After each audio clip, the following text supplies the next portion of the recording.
Hello बच्चों आज का टॉपिक है हमारा कोफिशिएंट ऑफ विस्कोसिटी। जैसा कि लास्ट क्लास में मैंने विस्कोसिटी एंड ऑल ये सब चीज़ें पढ़ा रखी हैं और वीडियो अपलोड हो चुकी है इसकी लास्ट क्लास की भी।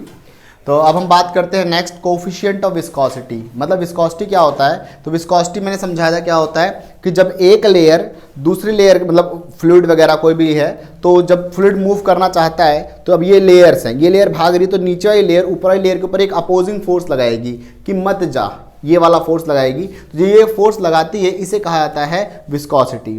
और इसको कैलकुलेट कैसे करते हैं, कौन कितना विस्कोसिटी लगा रहा है, विस्कस फोर्स कितना लग रहा है, उसे कैसे कैलकुलेट करते हैं, तो वो है कोफिशिएंट ऑफ विस्कोसिटी के थ्रू हम कैलकुलेट करके देखेंगे। तो देखिए मैं आपको कैलकुलेट करके पहले दिखा देता हूँ, जैसे मैं लिख रखा है कैलकुलेट करके पहले दिखा। देखो तो ये लेयर्स हैं, एक लेयर ये रही Q और एक लेयर है P, ये दोनों लेयर्स हैं। अब ये दोनों लेयर में ये जैसे ये लेयर यहाँ भाग रही है तो इसके अपर लेयर देखो, इनके बीच की डिस्टेंस कुछ नहीं, दैट इज dx है। ये इनके बीच की डिस्टेंस है, दैट इज dx डिस्टेंस है, बहुत छोटा डिस्टेंस है। तो सिंपल सी बात है, अगर इसकी वेलोसिटी v होगी तो इसकी वेलोसिटी v प्लस dv होगी, कुछ उससे ज़्यादा, क्योंकि ये लेयर थोड़ी सी आगे होगी तो इसकी वेलोसिटी v प्लस dv होगी, उससे ऊपर जाएंगे that is v plus under dv, समझे ना। तो ये ऐसे वेलोसिटी बदलती चली जाएगी। अब मैंने क्या करना है, मैंने निकालना है कोफिशिएंट ऑफ विस्कोसिटी। मतलब ये जो भाग रहा है लेयर, वो अपोजिंग फोर्स, वो फोर्स है कितना और वो फोर्स डिपेंड किस पे करता है, तो वो फोर्स निकालते हैं। पहले देखिए, तो जब ये फोर्स जो विस्कस फोर्स लग रहा है अपोज करने के लिए, वो फोर्स किस पे डिपेंड करेगा, वो फोर्स डिपेंड करेगा एरिया पे, कितना एरिया है इसके कॉन्टैक्ट में। सिंपल सी बात है, जितना बड़ा एरिया, जितना लार्ज एरिया सरफेस में आपस में कॉन्टैक्ट होगा उतना ज़्यादा विस्कस फोर्स लग रहा होगा।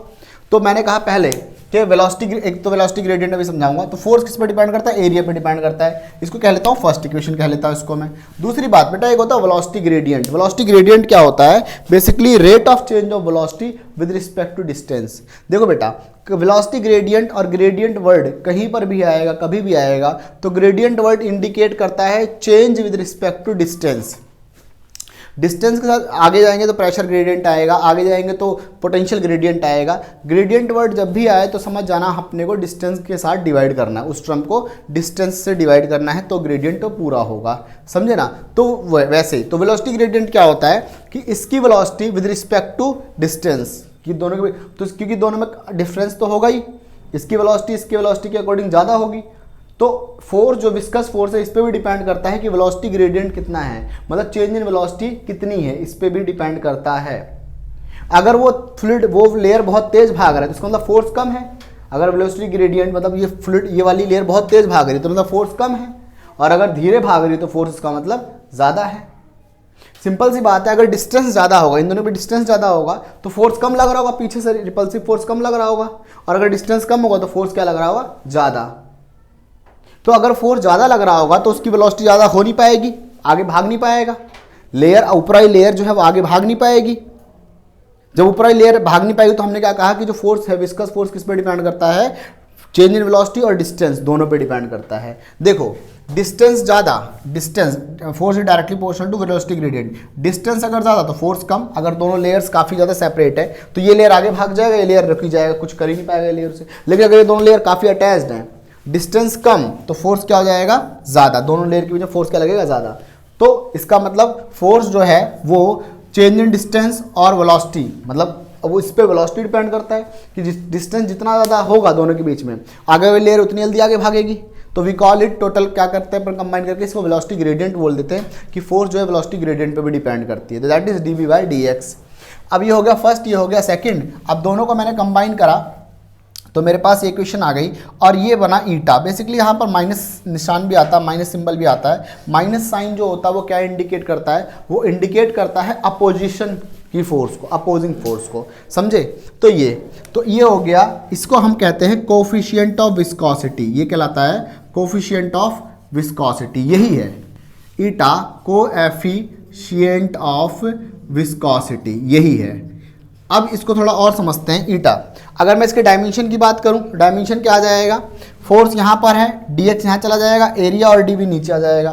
फोर्स ए रहा, dx ए रहा, एरिया dv ए रहा। फोर्स का डायमेंशन होता है mlt-2, डिस्टेंस होता है l इसका डायमेंशन, एरिया का डायमेंशन l की स्क्वायर, और वेलोसिटी क्या होता है, डिस्प्लेसमेंट अपॉन टाइम lt-1 होता है। जब बेटा सॉल्व करूंगा तो मेरे पास डायमेंशन क्या आएगा, ml-1 t-1।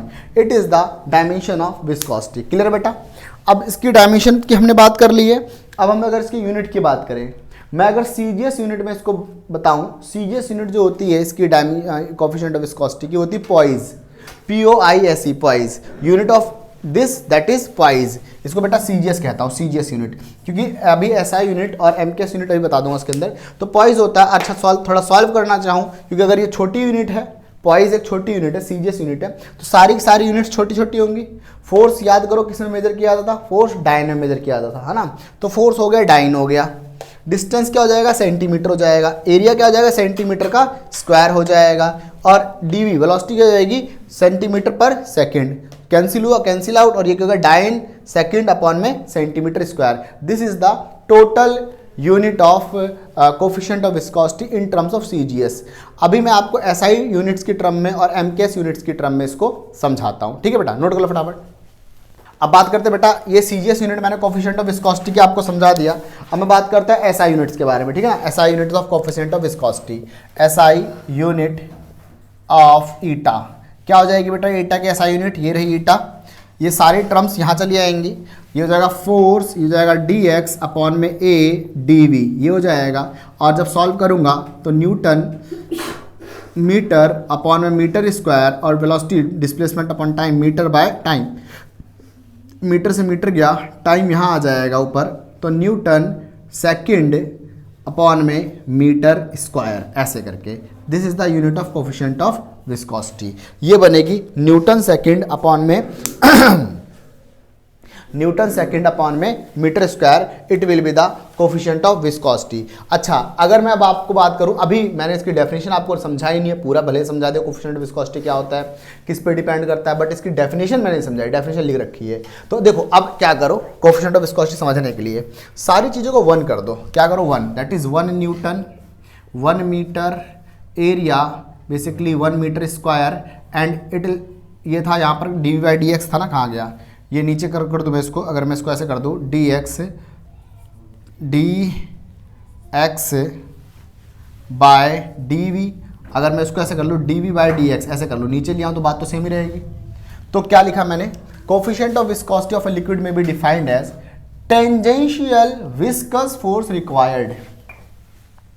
Tangential viscous force मतलब टेंजेंशियल ड्रैग फोर्स, क्योंकि देखो जब लिक्विड फ्लो करेगा, ये फ्लूइड जा रहा है, तो इसी को टेंजेंशियली तो अपोज करेगा, उसको टेंजेंट को पकड़ गई तो लिक्विड के टेंजेंट को पकड़ गई तो खींचने की कोशिश करेगा वापस, वो समझ रहे हो ना। तो क्या, tangential viscous force to maintain a unit velocity gradient, क्या, dv/dx, इसकी वैल्यू 1, मतलब कि वेलोसिटी ग्रेडियंट को 1 बनाए रखे। 1 कैसे बनाए रखेगा, 1 बनाए रखेगा कि जो दोनों के बीच के डिस्टेंस 1 हो और उसको 1 ही मीटर पर सेकंड से अपोज भी कर रहा हो लगातार, मतलब ये भी 1 हो, ये भी 1 हो, दोनों के बीच में डिस्टेंस 1 हो, वो 1 यूनिट कुछ भी हो सकता है। मैं सीजीएस टर्म में बात करूं तो 1 हो सकता है 1 सेंटीमीटर दोनों के बीच का डिस्टेंस हो, और उसकी वेलोसिटी हो 1 सेंटीमीटर पर सेकंड, 1 सेंटीमीटर पर सेकंड से अपोज कर रहा हो।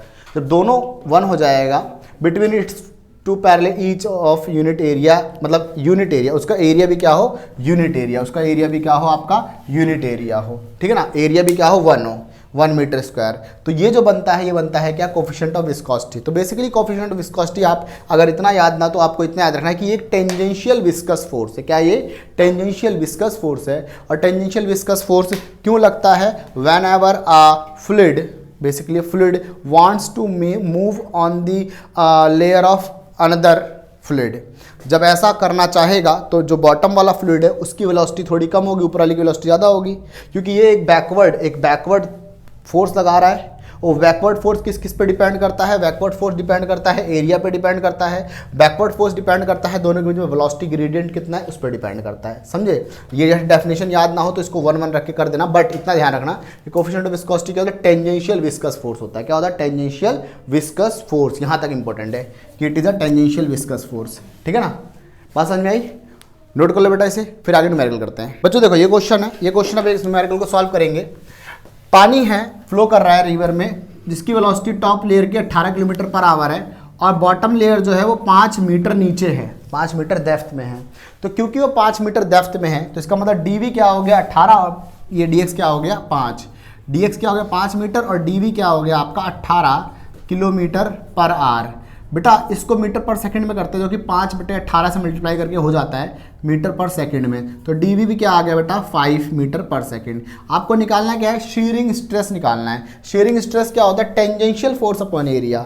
जैसा कि सॉलिड्स में, मैकेनिकल प्रॉपर्टीज ऑफ सॉलिड्स में आपने पढ़ा था कि जब कभी किसी ऑब्जेक्ट पे टेंजेंट के अक्रॉस फोर्स लग रहा होता है तो उसे कहते हैं शीयरिंग स्ट्रेस। बट यहाँ फ्लूइड भी भाग रहा है, तो फ्लूइड ऐसे ऊपर भाग रहा है, तो ये नीचे वाले लेयर उसको टेंजेंट के अक्रॉस ही तो खींचेगा, इसीलिए यहाँ पर शीयरिंग स्ट्रेस आ रहा है। शीयरिंग स्ट्रेस की बात की जा रही है। तो देखो force is equals to eta dv by dx into में a होता है। अभी 10 मिनट पहले ये टॉपिक पढ़ा था अपन ने। देखो फोर्स ये रहा, एरिया ये रहा, तो एरिया यहाँ से यहाँ नीचे आ जाएगा, फोर्स अपॉन एरिया ये टेंजेंशियल होगा, और ईटा dv बाय dx। ईटा दे रखा है 10 की पावर -3 दे रखा है, dv दे रखा है 5 दे रखा है, और dx दे रखा है 5। टेंजेंशियल फोर्स अपॉन एरिया, ये तो शीयरिंग स्ट्रेस बन जाएगा। तो ये हो गया shearing stress. Shearing stress, shearing stress क्या होगा बेटा, ये हो गया 10 की पावर -3 न्यूटन पर मीटर स्क्वायर, क्योंकि यहाँ फोर्स है, यहाँ एरिया, तो न्यूटन पर मीटर स्क्वायर। ठीक है बेटा, नोट कर लो बेटा फटाफट, फिर आगे चलते हैं।